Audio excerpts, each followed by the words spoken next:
리플 홀더 여러분들 반갑습니다. 최민철 인사드립니다. 현재 그리 달갑지 않은 소식들이 들려오고 있죠. 해당 소식은 총 두 가지. 첫 번째, 리플 측에서 에스크로 대규모 물량을 백악관에게 양도를 했다고 합니다. 그리고 두 번째는 최근 트럼프 대통령이 정부 보유 리플 대량 매각을 골자로 한 암호화폐 행정명령에 서명을 했다는 소식이 들려온 것인데요. 이로 인해 지난날 트럼프가 전략 비축 자산으로 리플 역시 등록할 것이라며 SNS에 게시한 글이 허위 게시글이었냐며 논란이 일어나고 있습니다. 근데 제가 보기에는 이런 생각이 좀 들거든요. 지금 트럼프의 머릿속에는 분명 비축 자산으로 지정을 한 코인들이 들어있을 거란 말이죠. 그걸 은연중에 SNS에 표출을 한 것이기 때문에 그 글은 절대 허위 글은 아닐 겁니다. 그런데 왜 리플을 대량으로 매도를 했냐? 이건 리플 측과 일종의 간보기를 하고 있는 게 아닐까 싶은데요. 리플 입장에서는 아직 법적 공방이 끝나지 않았죠. 아마 종결 예상일이 4월 16일로 알고 있는데 이때까지 리플에게는 아쉽지만 득이 된 행정명령이 나오기는 쉽지는 않죠.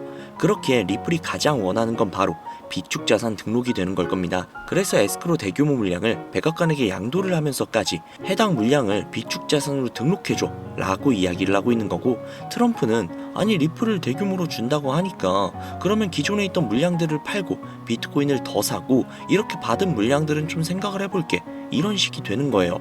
다들 아시겠지만 트럼프는 대통령 이전에 사업가였습니다. 아주 천재적인 사업가였죠. 지금 리플과 밀당을 하고 있는 거예요.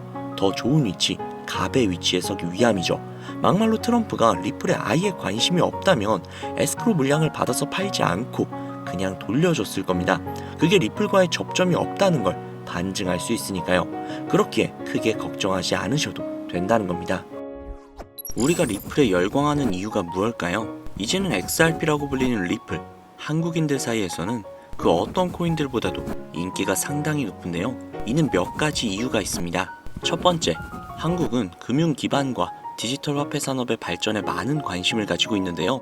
리플은 국제금융기관과의 협업을 강조하고 금융 시스템의 효율성 향상을 목표로 하는 특성을 가지고 있어서 한국의 금융기관과의 협업 가능성이 굉장히 높다라고 여겨집니다. 두 번째는 안전성과 신속성인데요. 리플은 분산된 금융거래 시스템을 기반으로 하여 안정적이고 빠른 거래를 제공하는 게 특징이죠. 특히 리플은 초당 처리 거래량이 코인들 중 압도적인 속도를 자랑하기 때문에 국제금융거래에 최적화된 모습을 보여주고 있습니다. 즉, 한국인들이 좋아하는 빨리빨리와 빠르면서 안정성까지 뛰어난 모습이 굉장히 매력적이게 보이는 것이죠. 세 번째, 국제 송금 시장에서의 활용성, 즉 가교통화로서의 가능성인데요. 두 번째 내용과 연결되는 내용이죠. 거기에 더해서 수수료마저 굉장히 저렴합니다. 한국은 국제 송금이 굉장히 활발하게 이루어지는 나라 중 하나이기 때문에 리플의 위에 나온 특성들은 굉장히 매력적인 특성이라고 볼 수 있습니다. 요약하자면 리플 코인을 보유하고 선호하는 이유, 그 중에서도 한국이 유독 더욱더 선호하고 있는 이유는 한국 금융기관과 금융기관들과의 협업 가능성, 안정성과 신속성, 그리고 저렴한 수수료로 인해 국제 송금 시장에서의 활용 가능성이 굉장히 높다는 점을 들 수 있다는 겁니다. 내용만 들어보면 리플 이거 그냥 목적이 있어서 만들어진 코인 같은데? 라는 생각이 분명히 드실 겁니다. 정확합니다. 리플은 2004년 리플페이란 이름으로 개발이 되었죠. 개발 시기부터 이미 리플의 목표는 단 한 가지였습니다. 전 세계 은행 간 실시간 자금 송금 서비스. 애초에 개발 당시부터 목적이 가교통화였어요. 금융거래의 목적이었다는 거죠. 그렇기 때문에 발행될 수 있는 코인의 양은 1000억 개로 한정이 되어 있으며 추가 채굴 역시도 불가능합니다. 여기에서 굉장히 큰 메리트가 혹시 느껴지시나요? 잘 모르시겠다고요? 쉽게 설명을 해드릴게요. 자, 구독자님들, 요즘 물가 상승 굉장히 좀 큰 체감 되지 않으세요? 제가 어릴 적에는 학교 앞에서 컵떡볶이를 300원, 500원 이렇게 팔았거든요. 그런데 지금은 컵떡볶이가 2,000원이 넘는데요. 엄청나죠? 이 물가 상승률이 1년에 평균 4% 정도 상승을 한다고 합니다. 이 물가 상승이 일어나는 것을 바로 인플레이션이라고 하죠. 인플레이션이 발생하는 원인은 여러 가지가 있지만 가장 대표적인 이유는 바로 통화량 증가에 있다는 겁니다. 즉, 나라에서 돈을 찍어내면 찍어낼수록 국내에 돌고 도는 돈의 양이 많아지겠죠. 그런데 돈의 양이 점점 늘어나게 되면 그 화폐의 값어치가 떨어지게 되고, 화폐의 값어치가 떨어지게 되면 물가가 상승하는 인플레이션이 발생한다는 겁니다. 이 인플레이션이 고도화되면 초인플레이션이 발생이 되고, 이 초인플레이션으로 유명했던 나라가 바로 짐바브웨라는 나라죠. 짐바브웨 달러는 수레에 한가득 싣고 가야 달걀 단 한 개를 구매할 수 있었다고 합니다. 실제로 휴지보다 짐바브웨어 달러가 더 저렴해서 휴지 대용으로 사용했다고도 하죠. 그 당시 짐바브웨 현지 인플레이션은 무려 5천억%에 달할 정도로 어마어마한 초인플레이션 상황을 겪었습니다. 자, 이제 대충 감이 오시죠? 인플레이션의 주요 원인은 통화량 증가로 인한 물가 상승, 즉 리플은 애초에 국제 송금을 목적으로 만들어진 코인이다 보니 채굴을 할 수가 없습니다. 즉 통화량이 더 이상 늘어날 수가 없죠. 거기에 총 코인량은 1000억 개로 고정이 되어 있다 보니 추가 발행 역시도 불가능하다는 겁니다. 전 세계적으로 인기가 있는데 한정되어 있는 자산이다? 그 값어치는 가만히 있기만 해도 굉장히 큰 폭으로 상승을 할 거라는 겁니다. 마치 금처럼요. 여러분, 워렌 버핏 많이 들어보셨죠? 아마 주식 투자해보신 분들이라면 진짜 지긋지긋하게 들어보셨을 겁니다. 추정 자산이 약 860억 달러, 하나로 125조에 달하는 어마어마한 자산을 보유하고 있는 주식계의 살아있는 전설이죠. 이 자산도 표면에 드러나 있는 추정 자산일 뿐인데요. 이 워렌 버핏의 회사로 유명한 기업이 바로 버크셔 해서웨이라는 기업인데요. 버크셔 해서웨이는 세계적인 투자 지주회사로서 시총이 무려 1000조나 되는 어마어마한 규모의 회사입니다. 그리고 이 어마어마한 규모의 회사인 버크셔 해서웨이가 보유하고 있는 대표적인 회사가 바로 아메리칸 익스프레스죠. 아실 분들은 다 아실 겁니다. 미국에서 가장 큰 규모의 신용카드 회사이자 은행업을 중심으로 한 금융업의 대표 주자입니다. 그리고 워렌 버핏이 최대 주주로서 무려 20%가 넘는 지분을 보유하고 있죠. 거기에 뱅가드 그룹과 블랙록이 각각 6.3%, 6.1%를 보유하고 있는 미국에서 알아주는 유망한 기업이라는 겁니다. 이런 아메리칸 익스프레스가 바로 리플의 핵심 파트너라는 겁니다. 이미 지난 8월 아메리칸 익스프레스는 송금을 위해 리플을 채택을 했다는 것 역시도 알고 계시죠? 즉 워렌 버핏과 리플은 공생 관계라는 겁니다. 과거 워렌 버핏은 이런 말을 했죠. 비트코인은 전부 사기다. 그랬던 그가 주식 투자할 때도 가치 투자만을 고집하며 수백조가 넘는 돈을 벌어들인 전 세계에서 손꼽히는 부자인 그가 리플과 협업을 하고 리플을 매수를 하고 리플을 보유하고 있다는 겁니다. 황당하죠? 이게 좀 어떤 느낌이냐면 그러니까 삼성의 이재용 회장이 애플 제품? 그거 다 별로다 라고 공식선상에서 이야기를 해놓고 계열사인 삼성 디스플레이를 통해 애플의 디스플레이를 사용하고 있는 뭐 그런 느낌일까요? 사실 뭐 워렌 버핏에게 이런 비유를 든다는 게 좀 말이 안 되기는 하지만 이 정도로 어마어마한 일이라는 거예요. 암호화폐라면 치를 떨던 그가 리플에게만큼은 굉장히 친화적이라는 거니까요. 세계에서 자금의 흐름을 가장 잘 알고 그 흐름으로 가장 많은 돈을 번 그가 리플에 매료되었습니다. 말이 더 필요한가요? 자, 워렌 버핏이 자금력의 신이라면 이번에 권력의 신이 또 리플의 손을 들어주고 있죠. 바로 전 세계 최고의 강대국인 미국의 대통령이자 재임에 성공을 한 도널드 트럼프 대통령인데요. 그는 이미 과거 비트코인 컨퍼런스에서 암호화폐 대통령이 되겠다 라며 자신있게 선언을 했고 실제로 그가 당선이 된 이후 비트코인을 국가 전략 비축 자산으로 등록을 하며 친암호화폐 대통령으로서 그 발자취를 남기고 있습니다. 물론 관세 이슈로 인해서 암호화폐 시장이 휘청거리며 질타를 받고 있지만 관세 이슈는 장기적으로 비트코인에게는 무조건 호재라는 겁니다. 왜냐? 자국의 화폐 가치가 달러 대비 떨어졌을 때 비트코인은 자산을 지킬 수 있는 유력한 대안책이 되기 때문인데요. 그리고 트럼프가 우리가 생각하는 것 그 이상으로 비트코인을 더욱더 중요하게 생각하고 있다는 걸 명심해야 합니다. 실제로 트럼프 대통령이 한 말이 있죠. 비트코인 못 막는다. 우리가 하지 않으면 중국이 할 것이다. 비트코인 전부 러시아나 중국으로 간다. 즉 이제부터 비트코인 전략 물자를 비축하겠다는 건데 결국 트럼프 대통령의 머릿속에는 미국의 부채 해결을 염두에 둔 것이라는 거죠. 그런데 비트코인으로 미국의 부채를 해결한다? 이거 솔직히 좀 말이 안 되는 것 같잖아요. 그러나 아직도 비트코인은 10배, 100배 그 이상도 갈 수 있는 여력이 있다면 충분히 말이 된다는 겁니다. 많은 분들이 오해하고 있는 내용 중에 하나가 바로 비트코인은 기존 자산과 전혀 상관없는 거 아니야? 기존 자산이 떨어지면 비트코인은 올라가야 하는 거 아니야? 라는 이야기들을 하시는데 제가 관찰을 해본 바에 따르면 이란 같은 나라에서 미사일을 쏘거나 하면 제일 먼저 떨어지는 게 바로 비트코인이거든요. 왜 그럴까라는 생각을 해보면 가상화폐 시장은 24시간 돌아가죠. 24시간 돌아가다 보니 투자자들이 자기네 주식시장이 열리기 전에 가상화폐를 먼저 파는 경향이 있죠. 그렇게 코로나 때도 가장 먼저 가장 많이 떨어졌습니다. 그리고 관세와도 전혀 무관하지 않죠. 왜냐하면 미국에서 비트코인 전 세계 채굴량의 40%를 차지하고 있는데 채굴 기기를 거의 다 중국제를 사용하고 있거든요. 즉 관세 때문에 채굴 기기 값이 올라간다는 이야기도 있었고 딥시크 사건으로 인해 채굴기에 관련한 칩들을 미국에서 수출 규제를 하고 있단 말이죠. 즉 이런 이슈들이 겹치면서 미국에서의 코인 채굴에 차질이 생긴다는 우려가 있었죠. 즉 이제 관세 전쟁 우려로 인해 당시 코인 시장이 전체적으로 10%가량을 하락을 했죠.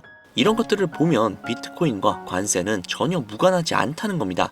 그러나 앞서도 말씀드렸죠. 트럼프는 비트코인 그리고 암호화폐를 굉장히 중요시 여기고 있으며 중국에게 따라잡히지 않으려면 이 암호화폐를 확실히 정립하고 보유해야 한다는 걸 그 누구보다도 잘 알고 있습니다. 가상자산 회의에서 이야기를 꺼내도 늦지 않은 비트코인 이외의 각종 코인들의 전략적 비축자산 관련된 이야기를 꺼낸 것은 다분히 의도적이었다는 거죠. 그리고 그 비축자산 관련된 이야기에는 우리의 리플이 포함이 되어 있다는 게 굉장히 중요한 것이죠. 전 세계의 자금 흐름을 누구보다도 잘 알고 있고 그 흐름을 이용해서 수백, 수천조를 벌어들인 워렌 버핏. 전 세계에서 가장 막강한 권력을 가지고 있으며 당선 전부터 천재 사업가로 불리며 재임에 성공한 도널드 트럼프 대통령. 전 세계에서 가장 힘이 강력한 두 인물이 우리에게 힌트를 주고 있습니다. 이 사실을 명심하셔야 합니다. 그런데 제가 구독자님들께 정보를 제공을 해드리려고 해당 영상을 제작을 하다가 좀 굉장히 놀라운 정보를 우연치 않게 발견을 해서 함께 좀 알려드릴까 하는데요. 해당 자료는 CBDC를 기반으로 삼을 가교통화 코인의 적합성 및 미 연방 지구별 논의사항을 보여주는 그런 자료입니다. 여기에 보시면 보스턴, 뉴욕, 필라델피아, 애틀랜타, 시카고 등등등 수많은 미국 지역들의 통합 예측 자료가 나오고 있죠. 그리고 아래로 쭉 내리다 보면 크로스 레인가드, 즉 가교통화로서의 적합성을 보여주고 있는 표가 있습니다. 대부분의 코인들은 부적합이라고 나와 있는데 하지만 여기 리플과 시바이누가 보류라고 표기가 되어 있는 걸 확인할 수 있었습니다. 뭐 그럴 수 있어요. 리플은 아직 해결해야 할 게 조금 남아있고 시바이누는 탈중앙화를 목적으로 나온 코인이다 보니 어찌 보면 당장은 CBDC와 어울리지 않을 수도 있죠. 하지만 좀 다르게 생각을 해보면 두 코인 모두 세계 어디든 자유롭게 금융 서비스를 제공받을 수 있다 보니 이보다 더 뛰어나고 자유로운 가교통화가 있을 수 있을까 라는 생각 역시도 들긴 했죠. 그런데 여기에서 저는 충격적인 내용을 확인할 수 있었는데요. 여기 보이시나요? 리플과 시바이누조차 보류라고 나와 있는데 이 생소한 코인이 적합이라고 나와 있습니다. 진짜 너무나도 생소한 코인이었어요. 그래서 이 코인에 대한 정보를 좀 찾아봤는데 너무나도 신기할 정도로 정보가 거의 없다시피 했습니다. 그런데 바이낸스에 이 코인이 상장이 되어 있더라고요. 그래서 저는 좀 의구심이 들었습니다. 전 세계 은행을 이을 수 있는 가교통화 자리에 아무도 모르는 코인이, 그것도 정보도 별로 없는 코인이 리플과 시바이누보다도 한 걸음 더 나아간 자리를 선점하고 있다? 그리고 신기할 정도로 정보가 완벽하게 통제가 되어 있다? 아무리 봐도 너무 이상해서 곰곰이 생각을 해보다가 트럼프의 관세 정책을 통해 모든 이목을 집중시켜두고 해당 코인을 가교통화로서 1차적인 발판을 세우려는 게 아닐까? 라는 생각이 들더라고요. 그래서 바로 국내 거래소 중 가장 거대한 거래소인 업비트를 확인을 해봤는데 놀랍게도 올해 초 이미 상장이 되어 있었습니다. 그뿐만이 아니죠. 일본의 비트플라이어, 중국의 후오비, 미국의 코인베이스, 유럽의 비트스탬프, 인도의 와지렉스, 두바이의 바이비트 등등 전 세계에서 내놓으라 할 가상화폐 거래소에 모두 2025년 상장 예정인 코인으로 올라와 있었습니다. 이제야 이해가 되기 시작을 했죠. 이 코인을 통해 미국이 다시 한번 전 세계의 경제 패권을 쥐기 위한 시발점으로 삼으려는 계획인 것 같습니다. 제가 그래서 이 코인을 구독자님들께 공유해드리려고 영상을 촬영을 해서 올렸는데 이게 유튜브 측에서 자체적으로 그냥 막아버리더라고요. 아무래도 국제정세와 관련이 있는 코인이다 보니 유튜브 측에서 자체 필터링이 되는 것 같아요. 벌써 2번이나 경고를 먹었어요. 한 번만 더 경고를 먹으면 더 이상 구독자님들께 좋은 영상을 제공을 해드릴 수가 없어서 어쩔 수 없이 상단부에 있는 제 개인 번호 010-7648-7650 010-7648-7650 이 번호로 리플 이라고 적어서 문자 보내주시는 분들에게 해당 코인 정보를 제공을 해드리려고 합니다. 구독자님이신 걸 확인하는 즉시 해당 코인에 대한 정보 바로 제공해드리도록 하겠습니다.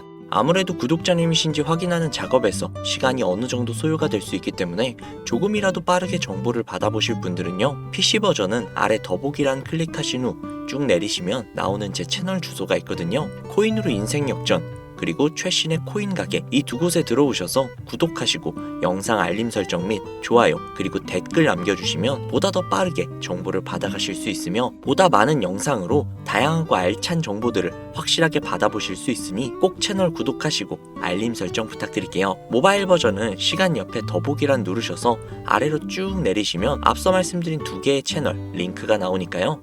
해당 링크로 들어오셔서 채널 구독해주시고 영상 알림 설정 및 좋아요 그리고 댓글까지 꼭 남겨주세요. 다른 분들보다 더욱더 빠르게 정보를 받아가실 수 있을 겁니다. 요즘 저를 사칭을 해서 정보를 팔아먹으려고 하는 악질업자들이 너무나도 많이 늘어나고 있습니다. 제보가 진짜 빗발치고 있어요. 다시 한번 말씀드리지만 저는 절대로 금전을 요구한다거나 멤버십 가입 유도를 한다거나 개인정보 등을 요구하지 않습니다. 그런 사칭범들이 워낙 많아서 문자를 보내주시는 분들 한 분 한 분 제 구독자님이신지 확인 후 공유해드리다 보니 약간의 시간이 소요가 된다는 점 다시 한번 양해 부탁드립니다. 저는 진짜 많은 거 안 바래요. 오로지 제 채널을 키우기 위해서 제 영상을 보시고 제 채널 구독, 좋아요, 알림 설정 그리고 댓글 정도만 남겨주시면 저는 그걸로 만족합니다. 그리고 제 영상을 통해서 구독자님들이 조금이라도 더 나은 삶을 사실 수만 있다면 저는 그걸로 정말 만족합니다. 그러니 이건 외에 요청하는 게 있다면 제가 아니라 사칭이니까 진짜 조심하셔야 돼요. 앞으로 더 좋은 영상, 더욱더 도움이 되는 정보로 다시 찾아뵙도록 하겠습니다. 오늘 하루도 고생 많으셨습니다. 감사합니다.